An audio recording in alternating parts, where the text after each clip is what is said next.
Finalmente, esto es en cuanto a La Salle, y tenemos el siguiente autor, que es precisamente Maurice Hariu. Es un autor que, que también analiza lo que es la Constitución política del Estado. Él hace una bifurcación entre dos tipos de Constitución. Dice la Constitución política del Estado y la Constitución social del Estado. A partir de estas dos concepciones, Hariu hace su conceptualización de lo que es una constitución. No confundir a Maurice Hariu con André Hariu, que es el padre, ¿no? Es el padre y André Hariu es el hijo. André Hariu es más joven.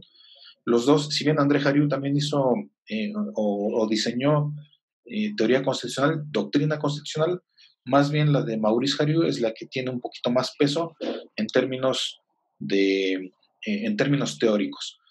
Y Hariu dice, refiriéndose primero a su punto o a su primer aspecto de constitución política del Estado, dice que esta es una organización y funcionamiento, esta se dedica a la organización y funcionamiento del gobierno y que en esta hay una participación de los ciudadanos en el gobierno. Tenemos organización y funcionamiento por un lado y participación de ciudadanos por el otro lado.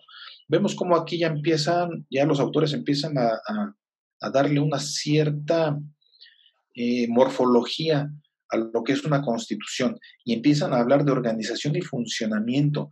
Se empiezan a escuchar conceptos o ideas como estructura, como atribuciones, como facultades, por ejemplo, ¿no? Y también, por el otro lado, la participación de los ciudadanos en el gobierno. Hariu también, en cuanto a su constitución social del Estado, habla de un concepto de orden social, ¿no? Y de libertades individuales. Orden social y libertades individuales, que son básicamente, dice el autor, el origen de la fundación de la sociedad.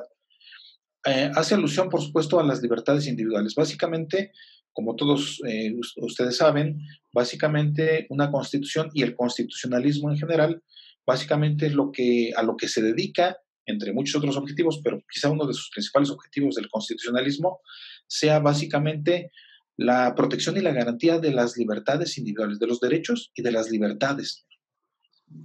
Y vemos cómo en este autor empieza ya a preconfigurarse en cuanto al orden social estos dos aspectos, ¿no? Las libertades individuales por un lado y por otro lado también los derechos, aunque en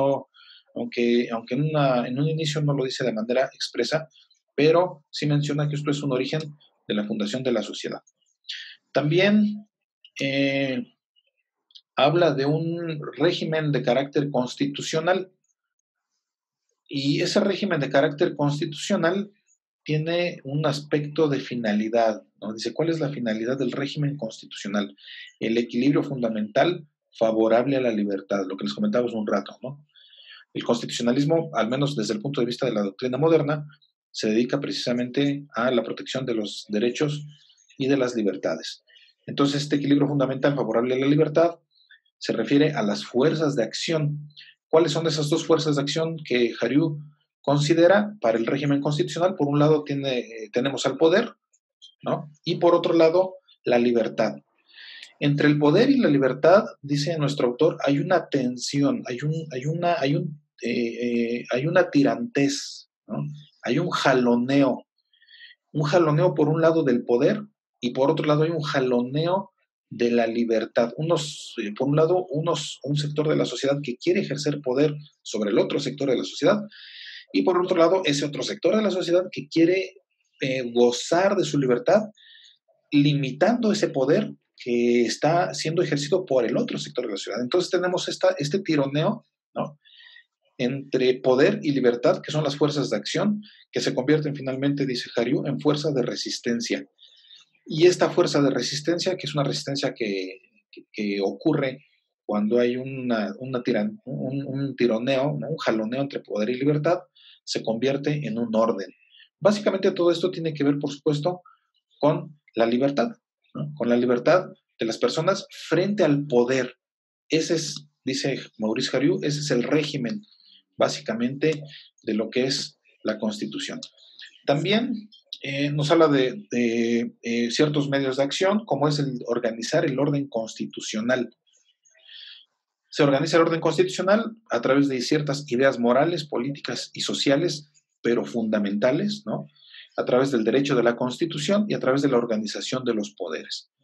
En cuanto al derecho de la Constitución, ya les comenté hace un rato que es básicamente lo que se refiere al derecho constitucional, que son los derechos y obligaciones que están establecidos en la Constitución, pero también agrega otros dos aspectos que son las ideas morales, políticas y sociales, pero no cualquier tipo de ideas morales, políticas y sociales, sino son de carácter fundamental.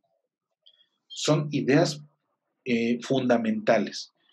No son ideas secundarias o ideas reglamentarias, ¿no? O preceptos reglamentarios, que esos que se deben destinar a una regulación de carácter secundario, sino que son de carácter fundamental. ¿En dónde metemos, en dónde ponemos las ideas morales, políticas y sociales de carácter fundamental?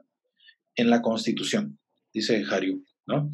Y también otro de las formas de organizar ese orden constitucional es precisamente la organización de los poderes, legislativo, ejecutivo y judicial. Se organizan los poderes y esto habla, además de una serie de preceptos morales, ¿no? Habla de una estructura, de una organización. Posteriormente, en ese régimen constitucional hay un modo de formación que esto resulta interesante en este autor, que es, dice, la Constitución la Constitución alimenta al poder político y a la libertad ciudadana, ¿no? Pero a su vez el poder político y la libertad ciudadana alimentan a la Constitución. Es una especie de retroalimentación, una especie de círculo virtuoso, ¿no? En el que el poder político, que está, ya lo dijimos hace un rato, que está en un jaloneo con esa libertad ciudadana, informan a la Constitución y esta a su vez informa o regula nuevamente al poder político y a la libertad ciudadana en ese jaloneo que tienen, ¿no? Y entonces esto se vuelve una especie de círculo virtuoso entre una cosa y otra, y esto es el modo de formación precisamente del régimen constitucional, de acuerdo a Maurice Haury. Hasta aquí este autor clásico.